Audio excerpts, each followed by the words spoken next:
بسم اللہ الرحمن الرحیم۔ گزشتہ کئی سالوں سے علماء اہل سنت عید میلاد النبی صلی اللہ تعالیٰ علیہ وبارک وسلم کے جلوس کے حوالے سے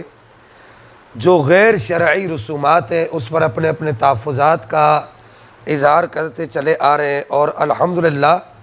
کافی حد تک علماء اہل سنت کی نشاندہی پر عید میلاد النبی صلی اللہ تعالیٰ علیہ وبارک وسلم کے جلوس میں جو غیر شرعی امور کا ارتکاب کیا جا رہا تھا کافی حد تک اس میں کمی بھی آئی ہے۔ لیکن گزشتہ 2 سالوں سے ایک بڑی عجیب و غریب جو صورتحال ہے وہ دیکھنے میں آ رہی ہے، اور بالخصوص اس سال سے جو ہے وہ بڑی پروان چڑھ گئی۔ ایک تو یہ کہ اس سال ایک کام تو یہ ہوا کہ عید میلاد النبی صلی اللہ تعالیٰ علیہ وبارک وسلم کے جلوس میں گھوڑا جو ہے سجا کر، اس کو ہرے کپڑے پہنا کر اور اس پر جو ہے ہرا جھنڈا لگا کر اسے عید میلاد النبی صلی اللہ تعالیٰ علیہ وبارک وسلم کے جلوس میں لایا جانے لگا ہے، جو کسی بھی طریقے سے میں سمجھتا ہوں کہ علماء اہل سنت اس عمل کو درست نہیں کہیں گے۔ یہ عمل درست نہیں ہے، کیونکہ پھر ایسا نہ ہو کہ آہستہ آہستہ پھر وہ صورتحال ہو جائے کہ جو روافظ کے ہاں آج گھوڑے کے بارے میں ایک تصور پایا جاتا ہے کہ اس کا جوٹھا بھی پیا جاتا ہے اور اس کو چوما بھی جاتا ہے، اس کو چاٹا بھی جاتا ہے اور اس کے نیچے سے بھی گزرا جاتا ہے، اس طریقے سے جیسے روافظ کے ہاں مختلف گھوڑے سے تبرک حاصل کرنے کے انہوں نے ایک خود ساختہ ذریعے بنائے ہوئے کہ اللہ نہ کرے اہل سنت کے ہاں یہ صورتحال کریٹ نہ ہو جائے۔ تو میں تمام علماء اہل سنت سے اور مبلغین سے گزارش کروں گا کہ اس صورتحال پر نوٹس لیجئے، اور وہ لوگ جو جلوس کا انتظام و انصرام کرتے ہیں ان سے بھی عرض کروں گا کہ خدا را اس صورتحال سے بچیے۔ دوسری جو خطرناک ترین صورتحال ہے اور انتہائی خطرناک ترین صورتحال ہے، جس پر میں سمجھتا ہوں کہ ہر عالم دین کو بولنا فرض ہے، لازم ہے، وہ یہ کہ اس سال سے اور گزشتہ سال سے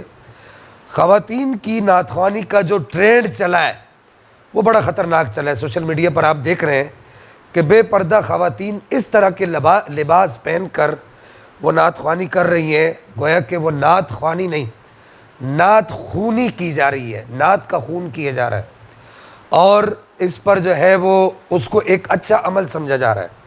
تو یہ یاد رکھیے کہ سیدی اعلیٰ حضرت امام احمد رضا خان فاضل بریلوی رحمہ اللہ نے فتاوی شریف کی 22ویں جلد کے اندر خواتین کی نعت خوانی کے احکامات بیان کرتے ہوئے صفحہ نمبر 440، 41 اور 42 پر اس بات کو واضح طور پر لکھا ہے کہ آپ نے فرمایا کہ عورت کی آواز نغمے کی صورت میں، اس میں کسی کو کوئی اختلاف نہیں ہونا چاہیے، اگر نغمے کی صورت میں ہے تو وہ عورت ہے، وہ چھپانے کی صورت ہے، وہ چھپانے کی چیز ہے۔ بعض لوگ عورت کی آواز عورت نہ ہونے پر اعتراض کر رہے ہیں ہمارے اس دور میں، تو ان کے ذہن میں سمجھتا ہوں کہ یہ فقہی پہلو نہیں ہے کہ اگر عورت کی آواز سے فتنہ اٹھتا ہے تو پھر اس کی آواز کو عورت قرار دینے میں کسی کو کوئی مذائقہ اور کوئی پس و پیش نہیں ہونی چاہیے۔ تو سیدی اعلیٰ حضرت نے فرمایا کہ عورت کی آواز جو ہے وہ عورت ہے۔ اسی طریقے سے در مختار دیکھ لیجئے، فتاوی علمگیری دیکھ لیجئے، الاشباح والنظائر دیکھ لیجئے، بدائع الصنائع بھی دیکھ لیجئے، جتنی بھی ہماری فقہ کی کتب ہیں ان میں واضح طور پر یہ لکھا ہے نغم المرأتی عورہ، کہ عورت کا جو نغمہ ہے یعنی عورت کا جو گنگنانا ہے وہ عورت ہی ہے، اس میں کسی کو کوئی اختلاف نہیں ہے اور نہ ہونا چاہیے۔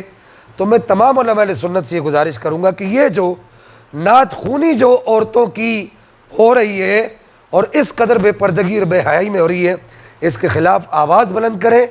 اور یہ تو گویا کہ وہ ایک صورتحال ہو گئی ہے کہ اب تو ان نعت خوانیوں میں لکھنا پڑے گا کہ یعنی کہ نعت خونیوں میں لکھنا پڑے گا کہ مردوں کے لیے پردے کا خاص انتظام ہے۔ تو یہ اگرچہ بعض لوگوں نے اس کو بطور مزاح کے لکھا بھی ہے، لیکن یہ مزاح والی بات نہیں ہے، یہ انتہائی خطرناک ترین پہلو ہے، انتہائی خطرناک ترین پہلو ہے۔ اور یہ تمام خواتین جو اس کام میں ملوث ہیں وہ عند اللہ مأخوذ ہوں گی، اللہ کے ہاں ان پر سخت گرفت ہوگی۔ وہ خواتین جو ان کو بلا کر کیمرے لگا کر اس طرح کی محافل کا انعقاد کرتی ہیں ان سے بھی، جو یہ محافل کا انعقاد کرتی ہیں ان سے بھی مواخذہ کیا جائے گا، اور جو پڑھنے والی آتی ہیں ان سے بھی مواخذہ کیا جائے گا۔ اللہ جل مجدہ الکریم ہمیں